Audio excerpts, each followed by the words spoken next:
je vais vous inviter à prier. Oui Seigneur, tu nous as rappelé combien ce matin tu nous aimes d'un amour éternel, Seigneur. Et merci parce que c'est à travers ta parole que tu nous révèles cet amour parfait que tu as pour chacun d'entre nous. Alors encore ce matin, Seigneur, révèle-nous cet amour dans nos cœurs comme dans le cœur de nos enfants à travers ta parole, Seigneur. Transforme-nous à travers ta parole. Façonne-nous comme tu le veux, Seigneur, afin que, à travers cette transformation, Seigneur, nos vies te glorifient, toi, qui nous aime d'un amour infini. Et c'est le désir de nos cœurs de ce matin et pour notre vie entière.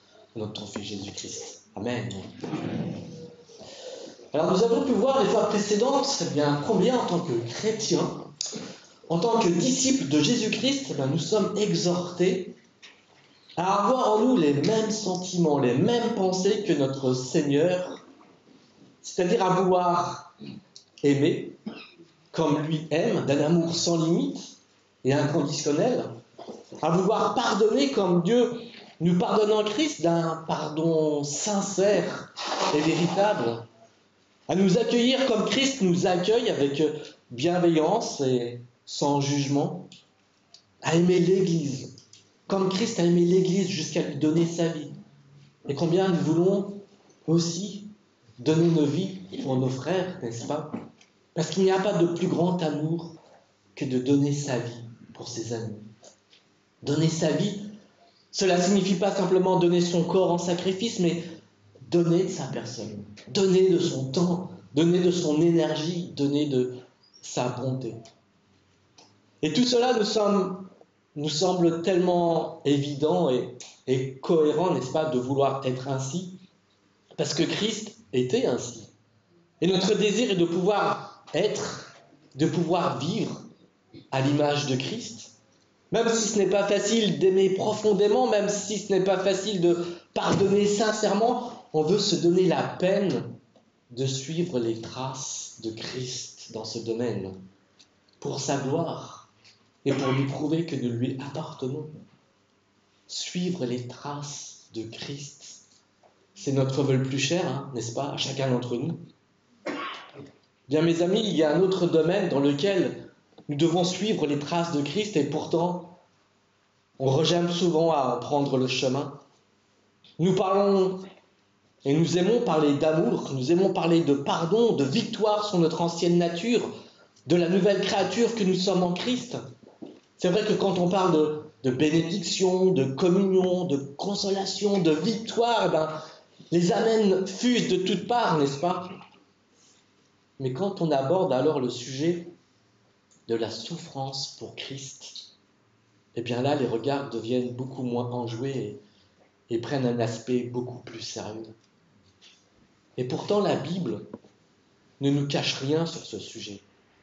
Être chrétien, ce n'est pas seulement porter la couronne de vie, c'est aussi porter la croix. Paul déclarait aux Philippiens, en Philippiens 1,29, « Il vous a été fait la grâce par rapport à Christ, non seulement de croire en lui, mais encore de souffrir pour lui. » La souffrance, mes amis, n'est pas une anomalie dans la vie chrétienne, mais elle fait partie de sa panoplie, qu'on le veuille ou non. Elle fait même partie de l'appel de Dieu. C'est à cela que nous avons été appelés, nous dit la parole de Dieu. En 1 Pierre, chapitre 2, verset 20, il est écrit « Mais si vous supportez la souffrance lorsque vous faites ce qui est bien, c'est une grâce devant Dieu. Et c'est à cela que vous avez été appelés, parce que Christ aussi a souffert pour vous, vous laissant un exemple afin que vous suiviez ses traces. Lui qui n'a point commis de péché, et dans la bouche duquel il ne s'est point trouvé de fraude, lui qui, injurié, ne rendait point d'injures, maltraité, ne faisait point de menaces, mais s'en remettait à celui qui juge justement. » L'apôtre Pierre nous rappelle ici que suivre Jésus, ce n'est pas simplement endosser la nature aimante de Christ, mais c'est aussi marcher dans ses souffrances. C'est difficile à entendre, parce que c'est un passage qui va à contre-courant de ce que notre chair aime entendre. Et l'apôtre Paul Et l'apôtre Pierre nous rappelle que souffrir pour Christ et comme Christ, ce n'est pas une punition, ce n'est pas une condamnation, mais c'est un privilège pour chacun d'entre nous, et c'est même une grâce. Il vous a été fait grâce de souffrir pour lui. Mais si vous supportez la souffrance lorsque vous faites ce qui est bien, c'est une grâce devant Dieu. Souffrir comme Christ, c'est marcher dans son exemple. Christ aussi a souffert pour vous, vous laissant un exemple afin que vous suiviez ses traces. Est-ce qu'on réalise vraiment que c'est pour cela que nous avons été appelés? Être chrétien, c'est marcher dans les pas d'un sauveur qui a souffert. Être chrétien, c'est marcher dans les pas d'un sauveur qui devait souffrir. Vous savez, sur le chemin d'Emmaüs, Jésus rappelait ces choses à ses deux disciples qui se posaient tant de questions. Et en Luc, chapitre 24, verset 26, le Seigneur leur posait cette question: ne fallait-il pas que le Christ souffrit ces choses et qu'il entrât dans sa gloire? Ne fallait-il pas que le Christ souffrit ces choses? Les disciples étaient troublés par la croix. Pour eux, la souffrance du Messie semblait une défaite, mais Jésus, sur ce chemin, leur rappelle que ces souffrances étaient nécessaires. Et commençant par Moïse et par tous les prophètes, il leur expliqua dans toutes les Écritures ce qui le concerne. La croix n'était pas un accident, mais le plan divin, planifié avant même la fondation du monde. Christ devait souffrir pour accomplir les Écritures. Ésaïe 53, verset 2. Il est question de Jésus-Christ, n'est-ce pas, dans ce passage messianique. Il s'est élevé devant lui comme une faible plante, comme un rejeton qui sort d'une terre desséchée. Il n'avait ni beauté, ni éclat pour attirer nos regards, et son aspect n'avait rien pour nous plaire. Méprisé et abandonné des hommes, homme de douleur, et habitué à la souffrance, semblable à celui dont on détourne le visage. Nous l'avons dédaigné. Nous n'avons fait de lui aucun cas. Cependant, ce sont nos souffrances qu'il a portées. C'est de nos douleurs qu'il s'est chargé. Et nous l'avons considéré comme puni, frappé de Dieu et humilié. Mais il était blessé pour nos péchés, brisé pour nos iniquités. Et le châtiment qui nous donne la paix est tombé sur lui. Et c'est par ses meurtrissures que nous sommes guéris. Nous étions tous errants comme des brebis, chacun suivait sa propre voie. Et l'Éternel a fait retomber sur lui l'iniquité de nous tous. Il a été maltraité, opprimé, et il n'a point ouvert la bouche. Semblable à un agneau qu'on mène à la boucherie, à une brebis muette devant ceux qui l'attendent, il n'a point ouvert la bouche. Il a été enlevé par l'angoisse et le châtiment. Et parmi ceux de sa génération, qui a cru qu'il était retranché de la terre des vivants et frappé pour les péchés de son peuple, de mon peuple, pardon. On a mis son sépulcre parmi les méchants, son tombeau avec le riche, quoiqu'il n'eût point commis de violence et qu'il n'y eût point de fraude dans sa bouche. Verset 10. Il a plu à l'Éternel de le briser par la souffrance. Psaume 22, verset 17. Car des chiens m'environnent, une bande de scélérats rôde autour de moi. Ils ont percé mes mains et mes pieds. Je pourrais compter tous mes os. Eux, ils observent, ils me regardent, ils se partagent mes vêtements, ils tirent au sort ma tunique. Souffrance, douleur, tel est le lot de notre Seigneur. Et sa souffrance n'était pas théorique, hein, mes amis. Elle était bel et bien réelle. Christ a subi la souffrance physique. Il a subi le fouet des Romains, la couronne d'épines, les clous dans ses mains, dans ses pieds. Christ a subi la souffrance morale, rejeté par son peuple, moqué par les soldats, trahi par Judas, renié par Pierre, abandonné par ceux qui l'avaient tant aimé. Christ a subi la souffrance spirituelle, n'est-ce pas? Christ a été abandonné de tous, et même du Père. Matthieu chapitre 27, verset 45, où cette scène nous est décrite. Depuis la 6e heure jusqu'à la 9e, il y eut des ténèbres sur toute la terre. Et vers la 9e heure, Jésus s'écria d'une voix forte, « Élie, Élie, lama sabachthani » c'est-à-dire, « Mon Dieu,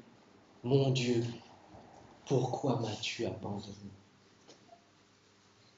À cet instant, celui qui n'a point connu le péché, Dieu l'a fait devenir péché pour nous, pour chacun d'entre nous.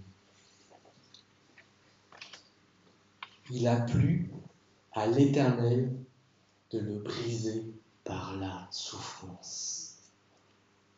Christ devait souffrir pour expier nos péchés, mes amis. Parce que sans effusion de sang, il ne peut y avoir de pardon. L'homme était perdu. On était perdus. Chacun d'entre nous, nous étions perdus, condamnés par le péché. Et les sacrifices d'animaux ne pouvaient ne faire que couvrir le péché.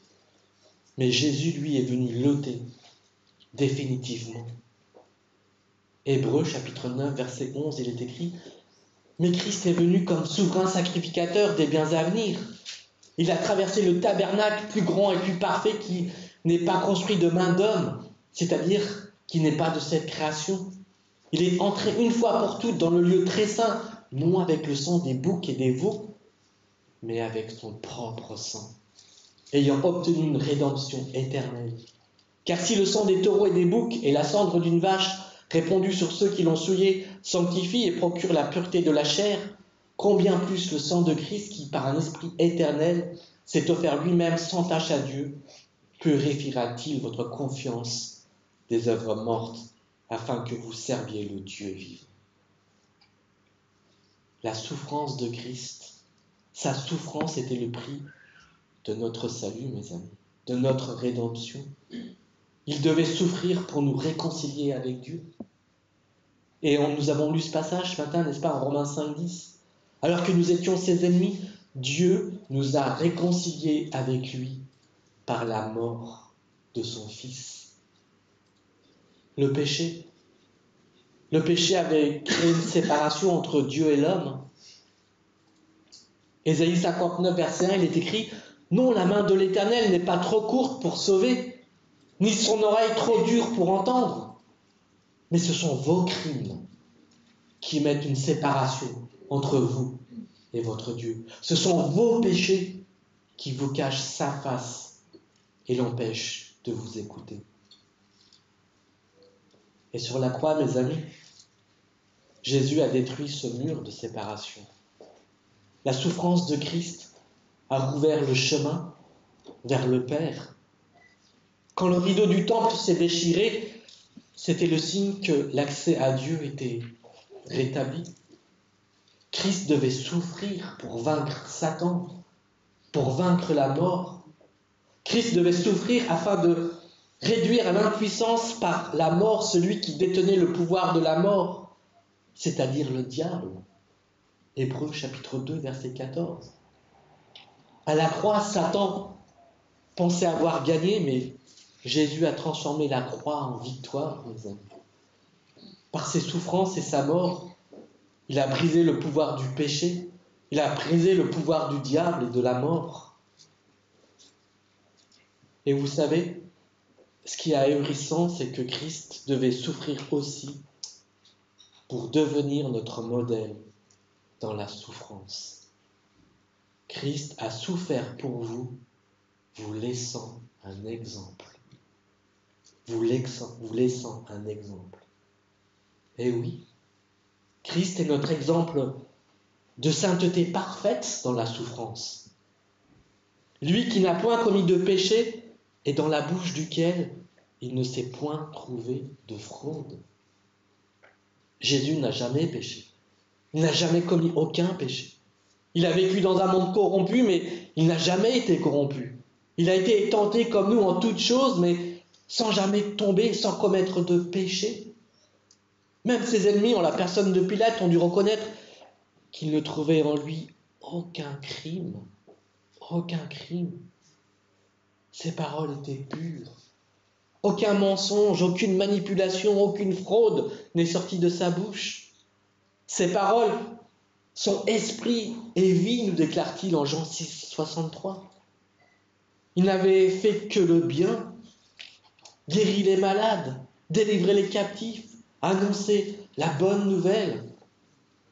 Pourtant, il a été rejeté, il a été moqué, il a été humilié, il a été crucifié.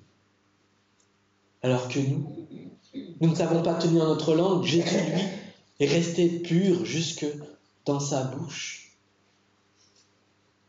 Eh bien, mes amis, si nous voulons marcher dans les traces de Jésus, nous devons aspirer à cette sainteté dans la souffrance, dans l'injustice. Paul disait aux Corinthiens, au chapitre 11, verset 1, « Soyez mes imitateurs comme je le suis moi-même de Christ. » La vraie preuve d'un disciple n'est pas seulement les dons spirituels, mais la sainteté de vie. Et Jésus est et demeure notre modèle suprême de sainteté, même dans la souffrance. Christ est notre exemple de souffrance totale en Dieu dans la souffrance également. Lui qui, injurié, s'en remettait à celui qui juge justement. Jésus a remis entièrement sa cause entre les mains du Père. Sur la croix même, il disait « Père, je remets mon esprit entre tes mains ». Il savait que Dieu est le juge suprême et que sa justice triompherait. En Romains 12, verset 19, la parole de Dieu nous exhorte ainsi « Ne vous vengez point vous-même, bien-aimés, mais laissez agir la colère de Dieu, car il est écrit « À moi la vengeance, à moi la rétribution, dit le Seigneur ». La justice de Dieu, c'est celle qui est parfaite, mes amis. Les hommes jugent selon les apparences, mais Dieu sonde les cœurs de chacun et rendra à chacun selon ses œuvres.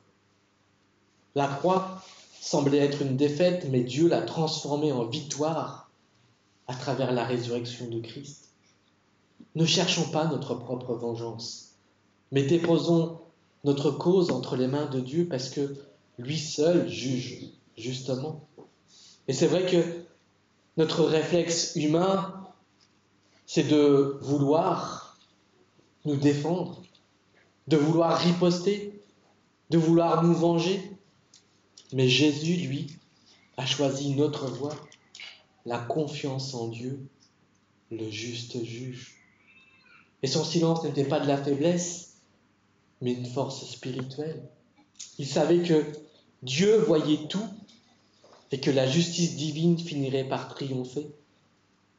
Jésus savait ces choses fondamentales, que Dieu est souverain, que rien ne lui échappe, que Dieu est juste, que son jugement est parfait, que Dieu agit au temps fixé, en son temps. Peut-être pas tout de suite, mais en son temps, au moment voulu. Et c'est en cela que Jésus est notre exemple de confiance totale en Dieu dans la souffrance. Christ reste aussi notre exemple de patience dans la souffrance.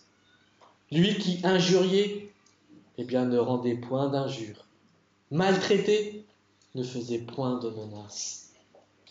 Jésus n'a pas répondu à l'injustice par la vengeance. Devant Pilate, il a gardé le silence. Les soldats l'ont giflé, mais il n'a pas levé la main. Les foules l'ont insulté, mais il n'a pas répondu par l'insulte. Les hommes religieux l'ont calomnié, mais il n'a pas prononcé de malédiction. Injurié, il n'a pas rendu d'injure. Maltraité, il n'a pas menacé. À la croix, Jésus aurait pu appeler des légions d'anges pour anéantir ses ennemis et descendre de la croix pour prouver sa puissance. Mais au lieu de cela, il a prié « Père, pardonne-leur car ils ne savent ce qu'ils font. » La vraie force n'est pas la violence. Le monde nous dit « Mais ne te laisse pas faire, défends-toi !» Mais Jésus nous dit « Mais aime ton ennemi. Aime ton ennemi et bénis ceux qui te maudissent. » Jésus a choisi notre voie. Au lieu de répondre par la haine à la haine, il a répondu par l'amour. Oui, c'est pas facile. Mais Pierre nous déclare que nous sommes appelés à suivre ses traces, mes amis. Nous sommes appelés à suivre ses traces. Alors quand quelqu'un nous insulte, est-ce que nous répondons par une insulte plus forte? Quand nous sommes humiliés, est-ce que nous cherchons à humilier en retour? Ou bien imitons-nous Jésus en gardant le silence ou en répondant par l'amour? Quand on se moque de nous parce que nous sommes chrétiens, rappelons-nous que Jésus a subi pire. Quand nous refusons de renier notre foi et que cela nous attire des moqueries, des colibés, eh bien sachons que nous marchons sur les traces de notre Seigneur. Quand nous pardonnons au lieu de nous venger, nous ressemblons à Christ, notre exemple suprême. Notre exemple suprême. Être chrétien, c'est pas simplement lever les mains pendant le culte pour adorer et louer notre Dieu. C'est aussi baisser la tête dans l'humiliation et marcher comme Jésus, sur ses traces. Dans notre souffrance, dans notre injustice, voulons-nous vraiment marcher dans les traces de Jésus? Voulons-nous rechercher la sainteté au milieu d'un monde corrompu? Voulons-nous remettre notre cause entre les mains du Père au lieu de chercher notre propre cause, notre propre vengeance? Voulons-nous répondre au mal par le bien? Eh bien, appuyons-nous sur Jésus, ce modèle parfait. Jésus, cet exemple de sainteté, sans péché, sans fraude. Jésus, cet exemple de confiance qui a remis sa cause entre les mains du Père. Jésus, cet exemple de patience, insulté, frappé, menacé, et pourtant il s'est tué.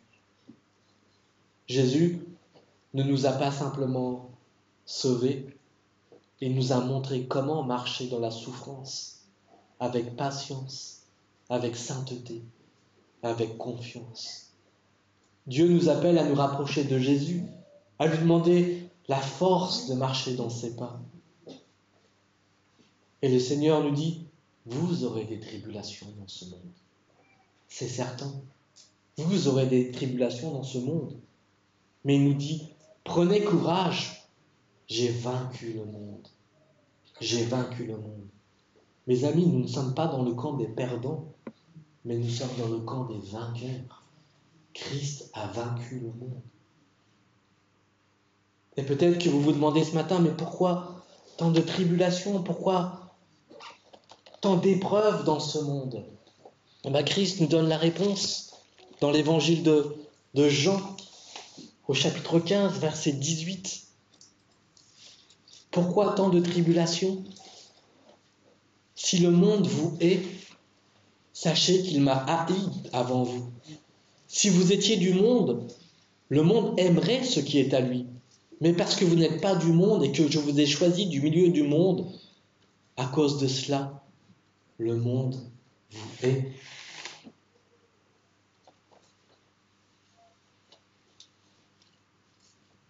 C'est en cela que nous avons ces tribulations, mes amis. C'est parce que nous appartenons à Christ et que nous n'appartenons pas à ce monde et que ce monde nous hait pour cela. Mais vous savez ce qui est merveilleux, c'est que sa souffrance, la souffrance de Christ n'était pas la fin, mais le chemin qui l'a mené vers la gloire. On l'a lu ce matin en Philippiens 2, verset 5, il est écrit que « Ayez en vous les sentiments qui étaient en Jésus-Christ, lequel, existant en forme de Dieu, n'a point regardé comme une proie arrachée d'être égal avec Dieu, mais s'est dépouillé lui-même, en prenant une forme de serviteur, en devenant semblable aux hommes, et ayant paru comme un simple homme, il s'est humilié lui-même, se rendant obéissant jusqu'à la mort, même jusqu'à la mort de la croix. » Oui, Christ s'est humilié. Il s'est humilié, il a souffert et est mort sur cette croix. Mais ce passage ne s'arrête pas là. Parce qu'au verset 9, il est écrit « C'est pourquoi aussi Dieu l'a souverainement élevé. Il lui a donné le nom qui est au-dessus de tout nom, afin qu'au nom de Jésus, tout genou fléchisse dans les cieux, sur la terre et sous la terre, et que toute langue confesse que Jésus-Christ est Seigneur à la gloire de Dieu le Père. C'est pourquoi, c'est pour cela, c'est à cause de cela, c'est grâce à cela, à travers sa souffrance, que Christ, que Dieu l'a souverainement élevé. Sa croix a précédé sa couronne, et sans souffrance, il n'y aurait pas eu de gloire. Sans souffrance, il n'y aurait pas eu de résurrection, ni de victoire éternelle. Et toi, mon amour, mon ami, peut-être que ce matin, tu souffres aussi, à cause de ta foi. Mais ce n'est pas la fin. C'est le chemin qui mène vers ta gloire en Christ. 1 Pierre 4, verset 12. Bien-aimés, ne soyez pas surpris comme d'une chose étrange qui vous arrive de la fournaise qui est au milieu de vous pour vous éprouver. Réjouissez-vous, au contraire, de la part que vous avez aux souffrances de Christ, afin que vous soyez aussi dans la joie et dans l'allégresse lorsque sa gloire, apparaîtra. Souffrir comme Christ, c'est participer à sa gloire quand il reviendra. Parce que la souffrance prépare à la gloire. Comme une mère qui accouche, la douleur précède la joie. Comme l'athlète qui s'entraîne dans la douleur pour recevoir la médaille. Comme l'or qui doit passer par le feu pour être purifié. Chaque lame versée pour Christ sera changée en perles de gloire. Chaque souffrance endurée dans la fidélité sera récompensée par un poids éternel de gloire. Quand Jésus reviendra, nous regarderons nos souffrances d'aujourd'hui et nous pourrons nous dire, mais cela en a vraiment valu la peine. De Corinthiens, chapitre 4, verset 16, c'est pourquoi nous ne perdons pas courage. Et lors même que notre homme extérieur se détruit, notre homme intérieur se renouvelle de jour en jour, car nos légères afflictions du moment présent produisent pour nous, au-delà de toute mesure, un poids éternel de gloire. Parce que nous regardons non point aux choses visibles, mais à celles qui sont invisibles. Car les choses visibles sont passagères et les invisibles sont éternelles. La souffrance de ce jour, mes amis, va laisser place à des temps d'allégresse éternelle. Oui, le Seigneur nous laisse cette parole en Matthieu 5, 10. Heureux serez-vous quand les hommes vous insulteront et vous persécuteront, lorsqu'ils répondront toutes sortes de calomnies sur votre compte à cause de moi. Oui, réjouissez-vous alors et soyez heureux, car une magnifique récompense vous attend dans les cieux. La persécution, mes amis, l'épreuve, ce n'est pas une infortune, mais c'est un signe que nous appartenons au royaume de Christ, que nous sommes d'ores et déjà citoyens des cieux. Ne fuyons pas la souffrance quand elle vient à cause de l'Évangile.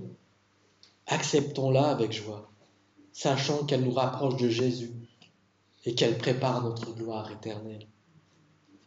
J'aimerais terminer par ce passage de Paul en Romains 8, 18, qui partageait ceci en disant « J'estime que les souffrances du temps présent ne sauraient être comparées à la gloire à venir qui sera révélée pour nous. » Ne nous arrêtons pas aux larmes du présent, mes amis, mais levons nos yeux vers l'espérance éternelle.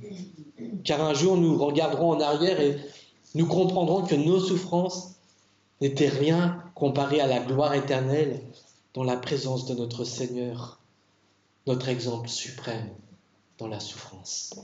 Amen.